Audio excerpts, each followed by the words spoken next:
चलिए बेटा स्टार्ट करें हम हमारे रिप्रोडक्टिव हेल्थ के नेक्स्ट टॉपिक से। नेक्स्ट इम्पॉर्टेंट टॉपिक आपका इस चैप्टर में आता है, दैट इज़ इनफर्टिलिटी। ठीक है, अगला इम्पॉर्टेंट टॉपिक हमको क्या करना है रिप्रोडक्टिव हेल्थ वाले चैप्टर में, इनफर्टिलिटी। ठीक है, सबसे पहले समझते हैं बेटा ये इनफर्टिलिटी क्या होता है। अगर आपको ध्यान हो तो मैंने आपको सिखाया था कि बेटा स्टेरिलिटी बोलने में और इनफर्टिलिटी बोलने में डिफरेंस है। ठीक है, किसी को स्टेराइल बोलने में और किसी को इनफर्टाइल बोलने में डिफरेंस है। ठीक है, स्टेराइल एक कंडीशन होती है जिसमें प्रेगनेंसी नहीं हो सकती, कोई फादर या मदर नहीं बन सकता, या स्पर्म या एग बनते ही नहीं है। इसलिए हम इसको ऐसे बिना किसी सर्जरी के, जैसे मान लो क्रिप्टोरकाइडिज्म की वजह से स्टेरिलिटी हो गई तो उसको ठीक करने का एक ही तरीका है कि टेस्टिस को वापस से एब्डोमेन से सर्जरी के थ्रू आपके स्क्रोटम में पहुंचाना पड़ेगा। ठीक है, तब तो ठीक हो सकता है। तो ऐसे cryptorchidism leads to sterility but it can be corrected, that is a different thing. But infertility कुछ एबनॉर्मैलिटी होती है, कुछ एबनॉर्मैलिटी होती है। ठीक है, इसमें क्या है, कंप्लीट एब्सेंस हो जाता है, कंप्लीट एब्सेंस ऑफ स्पर्म और ओवम। ठीक है, लेकिन इसमें कोई एबनॉर्मैलिटी होती है and therefore infertility can be corrected, इसको हम करेक्ट कर सकते हैं। ठीक है, कोई प्रॉब्लम है अगर प्रेगनेंसी में तो उसको इनफर्टिलिटी बोलते हैं जिसको करेक्ट किया जा सकता है। तो infertility can be corrected nowadays with the help of art. ध्यान देंगे बेटा, ये आर्ट क्या होता है। आर्ट की फुल फॉर्म होती है असिस्टेड रिप्रोडक्टिव टेक्नोलॉजी। मतलब टेक्नोलॉजी के हेल्प से, नाम को तोड़िए, टेक्नोलॉजी की हेल्प से रिप्रोडक्शन में असिस्ट करना मतलब हेल्प करना। ठीक है, तो रिप्रोडक्टिव प्रॉब्लम को, इनफर्टिलिटी को, प्रेगनेंसी नहीं हो पाने की किसी प्रॉब्लम को, किसी मेल या फीमेल में किसी जिस भी प्रॉब्लम की वजह से प्रेगनेंसी नहीं हो पा रही है, उसमें रिप्रोडक्शन में टेक्नोलॉजी के थ्रू हेल्प करना। ठीक है, अब हम किसको इनफर्टाइल बोल सकते हैं, किस कपल को हम इनफर्टाइल बोल सकते हैं। इनफर्टाइल बोलने के लिए कंडीशन जो लगती है बेटा कि इनएबिलिटी, आप बोल सकते हैं इनएबिलिटी टू प्रोड्यूस चिल्ड्रेन और टू कंसीव। अगर कोई फीमेल कंसीव नहीं कर पा रही है, to inability to produce children और to conceive even after 2 years of unprotected sexual intercourse.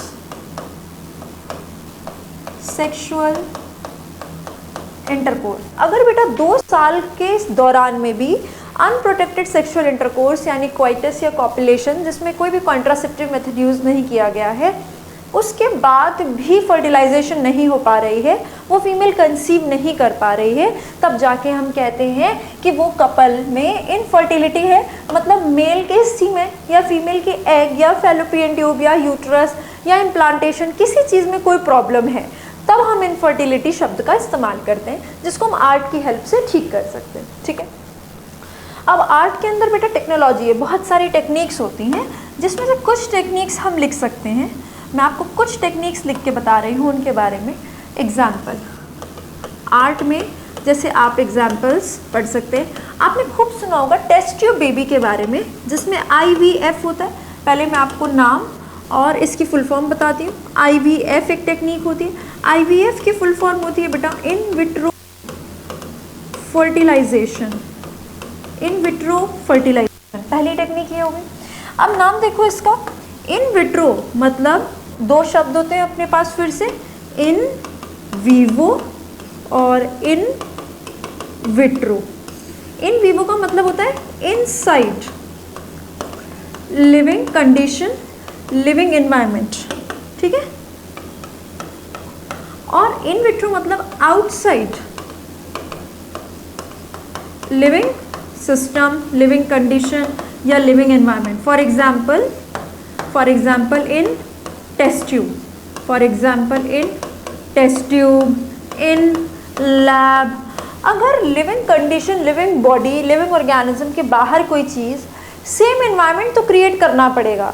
Same environment create करके बाहर कोई चीज़ कराई जाए, जैसे कि लैब में, टेस्ट ट्यूब में, तो हर ऐसी एक चीज़ को हम इन विट्रो कहते हैं। तो देखो फर्टिलाइजेशन तो हो रहा है, बट कहाँ हो रहा है? इन विट्रो, बॉडी के बाहर, यानी कि इन टेस्ट ट्यूब। ठीक है, फर्टिलाइजेशन कहाँ हो रहा है? टेस्ट ट्यूब में। टेस्ट ट्यूब में अगर फर्टिलाइजेशन हो रहा है, यानी गैमीट्स का फ्यूजन हो रहा है, यानी टेस्ट ट्यूब में ही तो बेटा जाइगोट बनेगा कि नहीं? सिंपल है, टेस्ट ट्यूब में फर्टिलाइजेशन हो रहा है, तो एक टेस्ट ट्यूब में, टेस्ट के अंदर एक एग रखा होगा जिसके चारों तरफ बहुत सारे स्पर्म होंगे। जैसा बॉडी के अंदर काम होता है वही काम कहाँ पर होगा बेटा? टेस्ट ट्यूब के अंदर होगा। इसमें से कोई एक स्पर्म इसको फ्यूज़ करेगा तो इसी टेस्ट ट्यूब में जाइगोट बन जाएगा। ठीक है, टेस्ट ट्यूब में जाइगोट बन गया। अब अगर टेस्ट ट्यूब में जाइगोट बना है तो ये जाइगोट से पूरा का पूरा एम्ब्रियो, फिर फीटस, फिर न्यूबॉर्न बेबी, जितना बेबी जो 9 मंथ्स के लिए बनता है मदर के वूम्ब में, वो टेस्ट ट्यूब के अंदर नहीं बन सकता है। तो कोई दिक्कत थी जिसलिए हमने जाइगोट बाहर बनाया। अब जैसे फॉर एग्जांपल क्या दिक्कत हो सकती है? जाइगोट बाहर बनाने की ज़रूरत क्यों पड़ सकती है? हो सकता है बेटा कि फीमेल बॉडी में यूट्रस तो सही सलामत है, पर फैलोपियन ट्यूब में ब्लॉकेज है, तो दूसरी फैलोपियन ट्यूब भी है। मान लो दूसरी फैलोपियन ट्यूब में भी ब्लॉकेज है, दोनों फैलोपियन ट्यूब में ब्लॉकेज है, तो यहाँ से जाइगोट यहाँ आ नहीं पाएगा। ठीक है, या फिर ऐसा कह सकते हो कि फैलोपियन ट्यूब में मान लो यहाँ ब्लॉकेज है, लेट्स से एम्पुला के पहले ही ब्लॉकेज है, तो उस केस में क्या होगा? एग ही नहीं आ पाएगा यहाँ पर, इधर से भी और इधर से भी। मान लो यहाँ पर एम्पुला है, मान लो इस रीजन में फर्टिलाइजेशन होता है, अगर उसके पहले मान लो ब्लॉकेज है तो एग ही नहीं पहुँचेगा।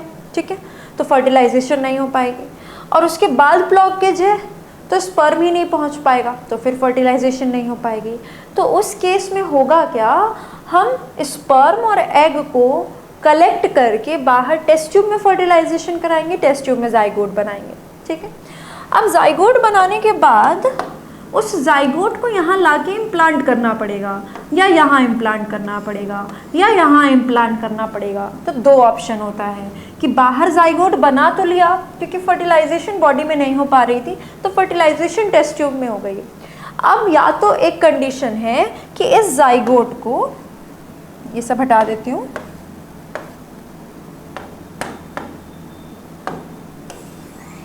कंडीशन समझ गए? फॉर एग्जाम्पल किस किस कंडीशन में हम ये कर सकते हैं? चलो कर दिया। अब क्या क्या कंडीशन है हमारे पास बेटा कि हम जाइगोट है, जाइगोट को ट्रांसफर कर दें, या हम इस जाइगोट को 2 सेल्ड कंडीशन तक बाहर टेस्ट ट्यूब में ग्रो करने दें, या 4 सेल्ड कंडीशन तक बाहर टेस्ट ट्यूब में ग्रो करने दें, या 8 सेल्ड कंडीशन तक बाहर टेस्ट ट्यूब में ग्रो करने दें। अगर हमने बाहर टेस्ट ट्यूब में यहाँ तक किसी कंडीशन को ग्रो कराया है तो हम इन सब को ट्रांसफ़र करते हैं, transferred to into fallopian tube. कहाँ पर ट्रांसफ़र करते हैं बेटा? फैलोपियन ट्यूब में। अगर आपने बाहर टेस्ट ट्यूब में जाइगोट या 2 सेल या 4 सेल या 8 सेल कंडीशन तक ग्रो कराया और आप इसको ट्रांसफ़र कर रहे हो तो कहाँ करोगे? फैलोपियन ट्यूब में, जिससे आपकी दूसरी टेक्निक आती है, दैट इज़ ज़िफ्ट। दूसरी टेक्निक का नाम है ज़िफ्ट। ज़िफ्ट की फुल फॉर्म होती है बेटा जाइगोट इंट्रा फैलोपियन ट्रांसफ़र। ठीक है, देखो ट्रांसफ़र कर रहे हो, किसको ट्रांसफ़र कर रहे हो? जाइगोट को। कहाँ पर? इंट्रा मतलब इनसाइड, किसके इनसाइड? फैलोपियन ट्यूब के इनसाइड। फैलोपियन ट्यूब में आप जाइगोट को ट्रांसफ़र कर रहे हो, मतलब बाहर बना है तभी तो ट्रांसफ़र करना पड़ रहा है। चाहे जाइगोट हो तो उसको भी फैलोपियन ट्यूब में ट्रांसफ़र करोगे, या up to 2 cell 4 cell 8 cell condition तक, अप टू 8 ब्लास्टोमियर्स तक कंडीशन में कुछ भी पूछेगा बेटा तो ये कहाँ पर ट्रांसफ़र होगा? माना कि नाम में सिर्फ जाइगोट लिखा है, पर एक क्वेश्चन बनता है कि क्या सिर्फ जाइगोट को ही ट्रांसफ़र कर सकते हैं ज़िफ्ट में? नहीं, हम अप टू 8 ब्लास्टोमियर्स तक का ट्रांसफ़र फैलोपियन ट्यूब में कर सकते हैं। ठीक है, मान लो यहाँ पर बाद में ब्लॉकेज थी मान लो फैलोपियन ट्यूब में यहाँ कहीं ब्लॉकेज थी तो आपने बाहर फर्टिलाइजेशन करा दी। अब आप zygote 2 cell, 4 cell, 6 cell, 8 cell तक की कंडीशन, ये सबको आप फैलोपियन ट्यूब में ट्रांसफ़र कर दो। आपको यूट्रस में सीधे ट्रांसफ़र करने की ज़रूरत नहीं है। आप ये रास्ते में जितनी चीज़ें बनती हैं 8 ब्लास्टोमियर तक की कंडीशन को कहाँ पे ट्रांसफ़र कर दो, इसको ट्रांसफ़र कर दो बेटा फैलोपियन ट्यूब में, अगर ब्लॉकेज वहाँ है। मान लो ब्लॉकेज इधर साइड पर है, ब्लॉकेज मान लीजिए ये फैलोपियन ट्यूब है, ठीक है, मान लीजिए ब्लॉकेज यहाँ पर है, फर्टिलाइजेशन तो बाहर करा दी, अब उसको यहाँ कहाँ इम्प्लांट करेंगे, अब आप उसको इम्प्लांट कर दीजिए कहाँ पर, अब आप उसको इम्प्लांट कर दीजिए सीधा यूट्रस में, ठीक है। अब वही सेम बात होगी, फर्टिलाइजेशन बाहर हुई तो आप डिसाइड करेंगे एज अ डॉक्टर कि मुझे फर्टिलाइजेशन के बाद जाइगोट या किस कंडीशन को कहाँ ट्रांसफ़र करना है। फैलोपियन ट्यूब में स्कोप है, बाकी सब ठीक है। तो ज़्यादा से ज़्यादा चीज़ें हम कोशिश करेंगे नेचुरल कंडीशंस में हो, कम से कम चीज़ें एक्सटर्नल आर्टिफिशियल कंडीशन में हो। तो फर्टिलाइजेशन के लिए तो मजबूरी हो गई थी कि बाहर कराया फर्टिलाइजेशन। अब नेक्स्ट स्टेप देखो कि क्या हम फैलोपियन ट्यूब में भेज सकते हैं, तो ठीक है, अगर उसमें ब्लॉकेज है, यहाँ पर प्रॉब्लम आ रही है, तो यहाँ भेज दो यूट्रस में, जिससे आपकी थर्ड टेक्निक आती है बेटा, जिससे आपकी थर्ड टेक्निक आती है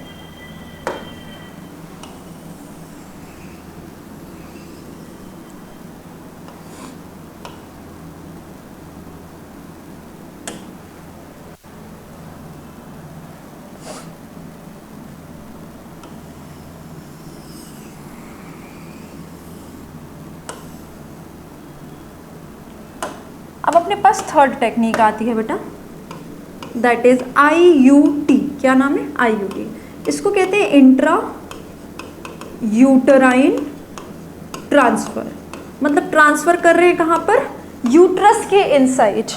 ये करने के लिए ऑब्वियसली ये चीज़ हो सकती है IVF के बाद या तो 8 ब्लास्टोमियर तक यहाँ कर दें, या मोर देन 8 ब्लास्टोमियर्स की अगर कंडीशन है तो कहाँ पर ट्रांसफ़र करें, IUT में। मान लो तुम्हें पूछा गया है मोरूला कहाँ ट्रांसफ़र करोगे, तो मोरूला होता है 8 to 16 सेल्ड स्टेज। बेटा बस 8 ब्लास्टोमियर वाली कंडीशन तो यहाँ पर है, 8 से ज़्यादा, ध्यान रखना 8 वाले में कंफ्यूज नहीं आना, 8 तो उधर चला गया, 9 से लेकर 16 तक सब इधर है। तो मोरूला 8 से 16 की कंडीशन होती है, तो मोरूला पूछेगा तुम प्रायोरिटी किसको देंगे, IUT को। मान लीजिए बाहर ब्लास्टुला बन गया, वैसे तो मोरूला तक बेटा ट्रांसफ़र हो जाता है, मान लीजिए ब्लास्टुला बना गया तो भी हम कहाँ भेजेंगे, IUT। बस इससे ज़्यादा ग्रोथ हम बाहर नहीं कराते, गैस्ट्रुला वेस्ट्रुला बाहर नहीं बनता बेटा, ब्लास्टुला तक तो वैसे भी इम्प्लांटेशन होनी होती है यूट्रस में। तो ये ज़्यादा से ज़्यादा आपको इतना पूछेगा, मैक्स टू मैक्स ब्लास्टुला, तो वो कहाँ पर ट्रांसफ़र होगा, IUT, इंट्रा यूटेराइन ट्रांसफ़र, ठीक है। अब देखो ये जो बच्चा बनेगा फैलोपियन ट्यूब में पहुँचाया, फिर आगे का सारा प्रोसेस होगा 9 महीने का, या यूट्रस में पहुँचाया फिर आगे का सारा प्रोसेस होगा जब तक बर्थ नहीं हो जाता। ये बच्चा जो बनेगा तो मदर के वुम्ब में, पर इसकी जो फॉर्मेशन हुई थी, इसका जो फर्टिलाइजेशन हुआ था वो कहाँ हुआ था, टेस्ट ट्यूब में। तो ऐसा बच्चा जिसकी फर्टिलाइजेशन टेस्ट ट्यूब में होती है उसी को हम कहते हैं टेस्ट ट्यूब बेबी। हमारी बार बार हमें नीट में क्वेश्चन पूछा जाता है बेटा इसके बारे में, test tube baby. Question number 1 होता है आपका कि टेस्ट ट्यूब बेबी में कौन कौन सी टेक्निक्स आती हैं, तो आप बोलोगे IVF आता है, विच is followed by either GIFT और IUT, जो एज अ डॉक्टर और गिवन कंडीशन आपको डिसाइड करना पड़ेगा कि हमारे लिए जिफ्ट करना ज़्यादा सही है या IUT करना ज़्यादा सही है, ठीक है।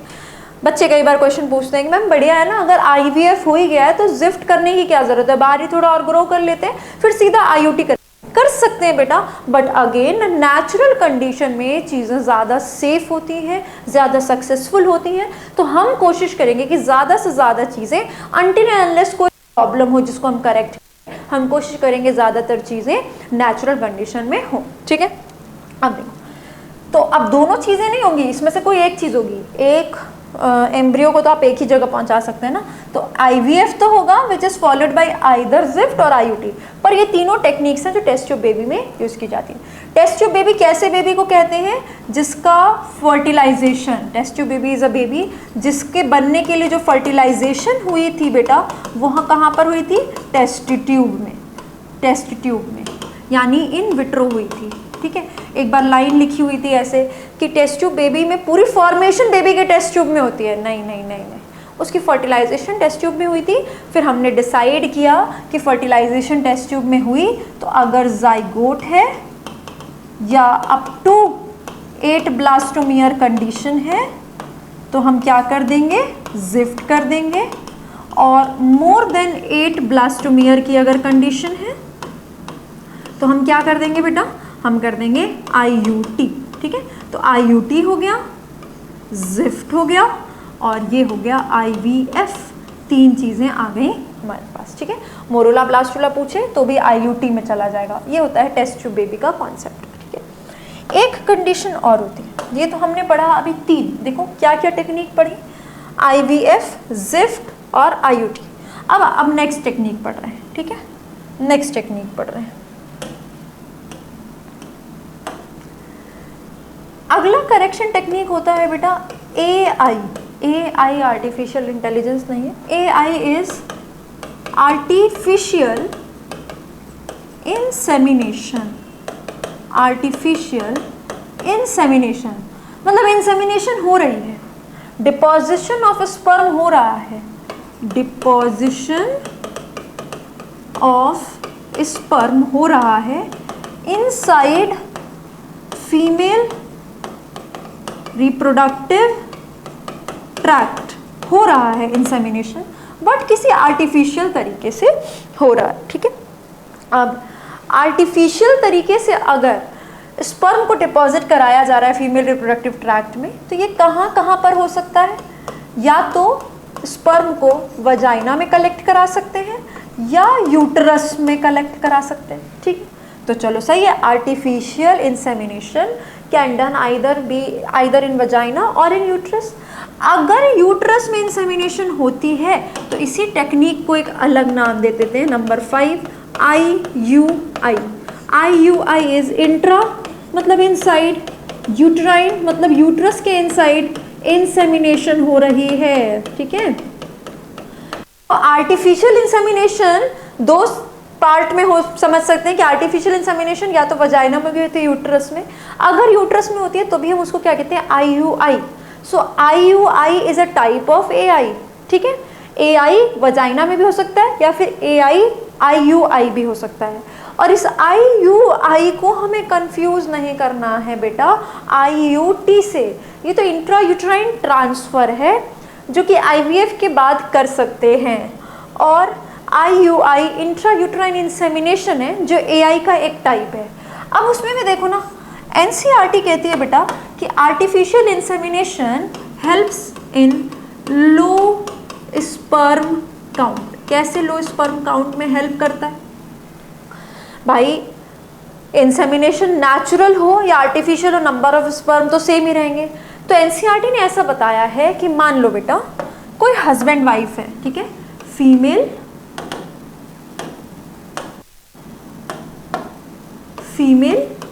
प्लस मेल, ये मेल प्लस फीमेल, ये हो गया हस्बैंड। पहले मैं फीमेल बना देती हूँ, 1 सेकेंड।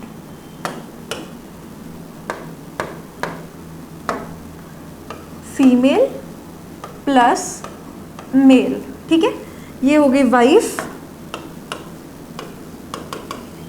और ये हस्बैंड। अगर मान लो बेटा NCERT ने आपको ये लाइन में लिख के दिया है कि हस्बैंड का लो स्पर्म काउंट है, मान लो हस्बैंड का लो स्पर्म काउंट है, तो उस केस में क्या कर सकते हैं, उस केस में कोई मेल डोनर, ये है बेटा मेल डोनर, ठीक है, इसका लो स्पर्म काउंट नहीं है, इसका सीमेन कलेक्ट करके आर्टिफिशियल इंसेमिनेशन से इस फीमेल में पहुंचा सकते हैं। ठीक है, तो लो स्पर्म काउंट को हेल्प करता है आर्टिफिशियल इंसेमिनेशन। ठीक है, आर्टिफिशियल इंसेमिनेशन से लो स्पर्म काउंट को ट्रीट किया जा सकता है, वन ऑफ दी पॉसिबिलिटीज़ होता है। ये कपल का चॉइस होता है, डॉक्टर्स प्रॉब्लम्स देखते हैं उसके बाद पॉसिबल सॉल्यूशंस बताते हैं। ठीक है, तो ऐसा किया जा सकता है, सही है। सिमिलरली मान लो मैं एक और कंडीशन देती हूँ तुमको कि किसी को IUI कब करने की ज़रूरत पड़ सकती है। मान लीजिए सर्वाइकल म्यूकस होस्टिलिटी है, होस्टाइल इन्वायरमेंट मतलब अनप्लीजेंट। जैसे मान लो सर्वाइकल म्यूकस की थिकनेस बहुत ज़्यादा है जिसकी वजह से स्पर्म क्रॉस नहीं कर सकता, तो इस केस में क्या कर सकते हैं, आर्टिफिशियली इंसेमिनेशन करा सकते हैं सीधे यूट्रस में, यानी कि IUI कर सकते हैं। मान लीजिए हस्बैंड में लो स्पर्म काउंट है तो मेल डोनर से आर्टिफिशियल इंसेमिनेशन कराई जा सकती है। मान लीजिए यही कंडीशन ऐसी हो जाए कि हस्बैंड में लो स्पर्म काउंट नहीं है, हस्बैंड में वाइफ में, इसको एक बार शिफ्ट करती हूँ फिर लिखती हूँ।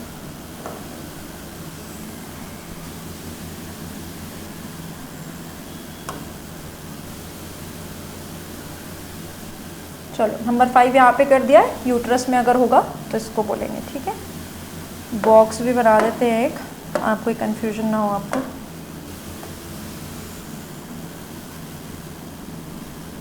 ठीक है, अगर यूट्रस में आर्टिफिशियल इंसेमिनेशन हो तो ये वाली कंडीशन कह रहे हैं, IUI कह रहे हैं। जैसे अगर सर्वाइकल म्यूकस होस्टिलिटी है तो, ठीक है। अब देखो एक और कंडीशन लेते हैं जिसमें मान लो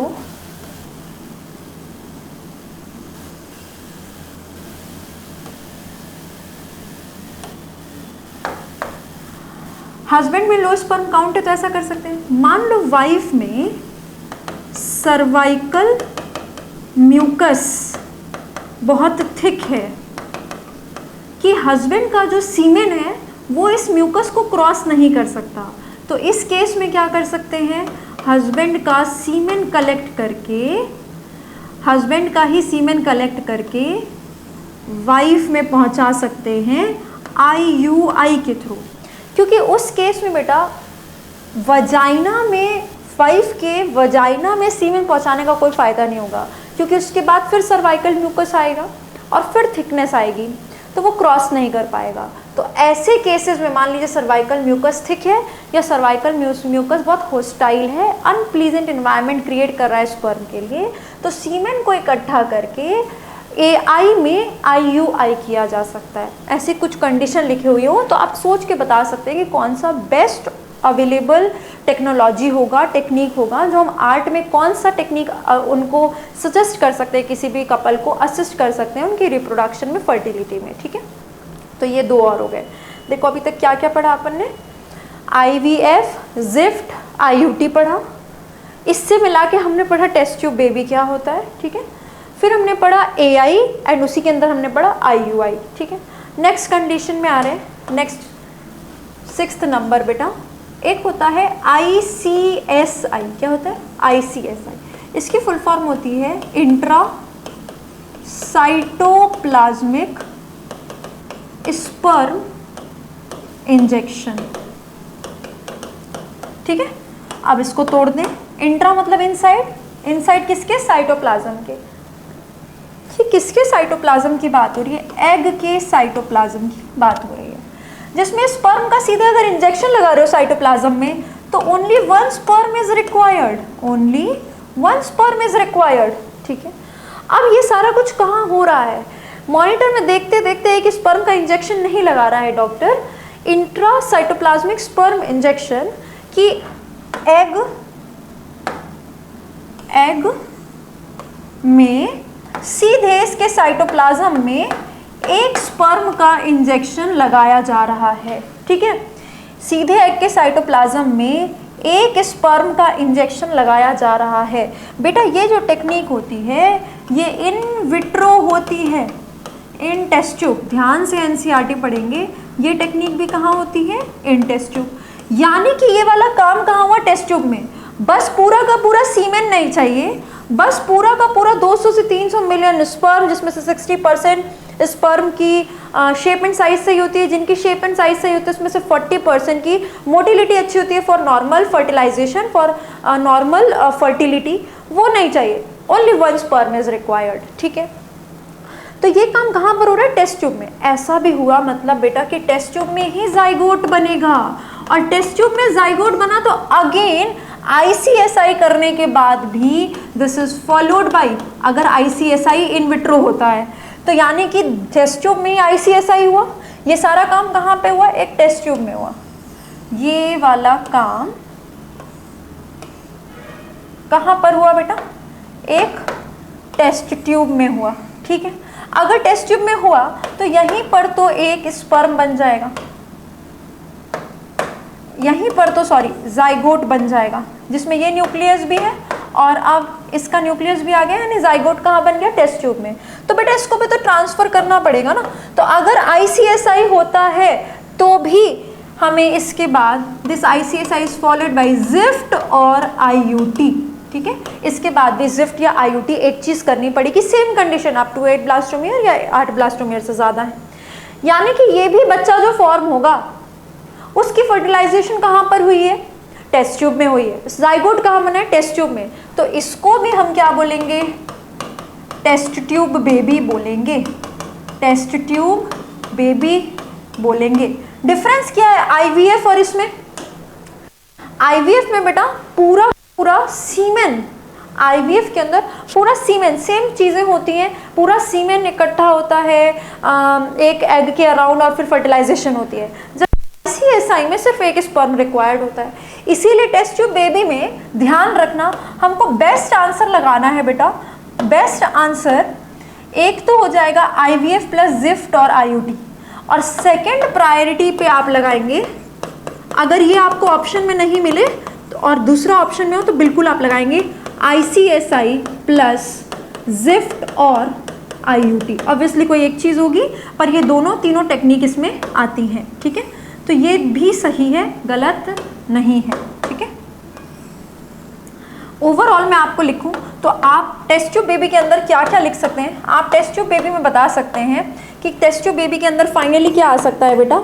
या तो IVF जो आप फर्स्ट प्रायोरिटी पे चूज करेंगे, ये ना हो तो आप क्या चूज करेंगे? ICSI।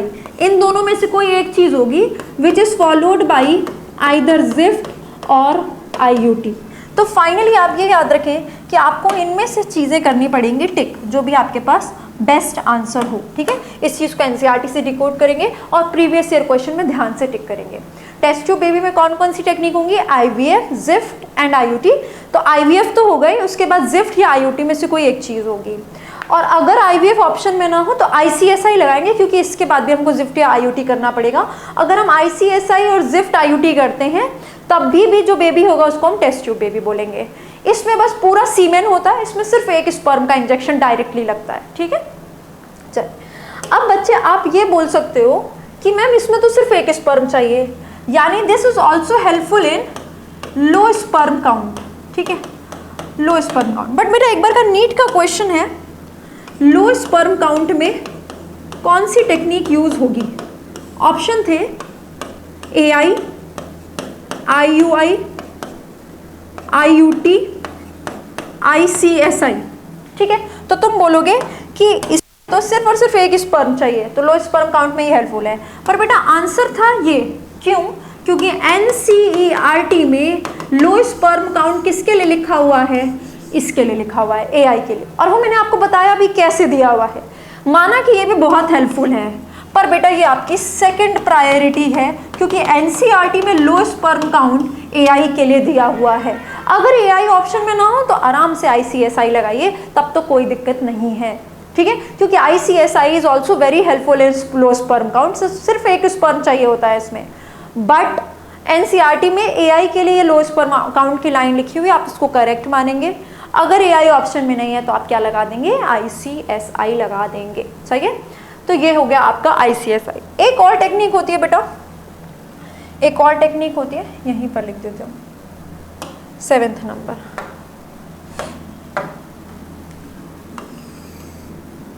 एक और टेक्निक होती है बेटा गिफ्ट। क्या कहते हैं? गिफ्ट। इसकी फुल फॉर्म होती है गैमीट इंट्रा फैलोपियन ट्रांसफर, ठीक है। फैलोपियन ट्यूब में ट्रांसफर कर रहे हैं किसको? गैमीट को, मेल गैमीट को नहीं, फीमेल गैमीट की बात हो रही है बेटा। एग की बात हो रही है, तो एग क्यों ट्रांसफर करेंगे भाई?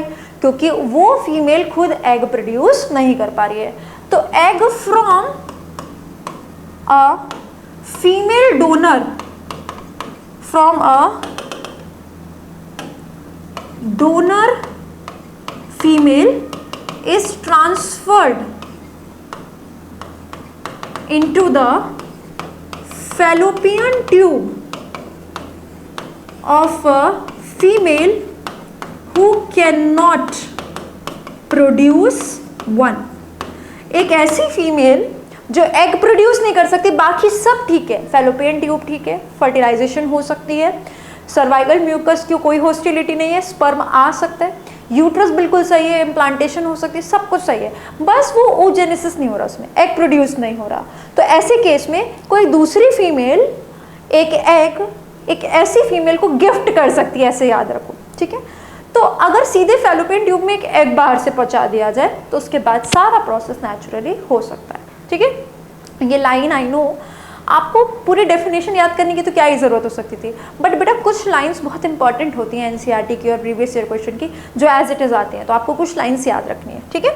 तो ये यहाँ पर आपका होता है ये वाला टॉपिक बेटा इनफर्टिलिटी, जिसमें याद रखिएगा 2 इयर्स वाली बात याद रखेंगे, 8 की फुल फॉर्म वाले में ऐड कर लीजिएगा, और 8 टेक्निक्स हमने पढ़ी हैं, 8 टेक्निक्स हमने पढ़ी हैं एक्चुअल में। एक बार मैं आपको रिकॉल करा देती हूँ। देखो हमने फाइनली क्या क्या टेक्निक्स पढ़ी है बेटा, हमने पढ़ा है IVF, फिर हमने पढ़ा है IVF के बाद करना पड़ेगा ज़िफ्ट या करना पड़ेगा IUT, फिर हमने पढ़ा है आर्टिफिशियल इंसेमिनेशन, फिर हमने पढ़ा है उसी का पार्ट होता है IUI, फिर हमने पढ़ा है गिफ्ट क्या होता है, और एक हमने पढ़ा है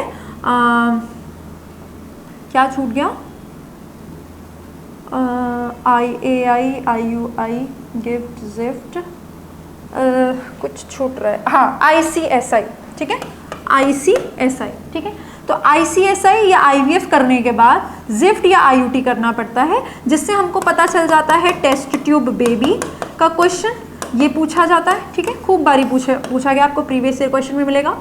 अच्छा, ज़िफ्ट अलग है, गिफ्ट अलग है, IUT अलग है, IUI अलग है, AI और IUI एक ही चीज़ है, ठीक है।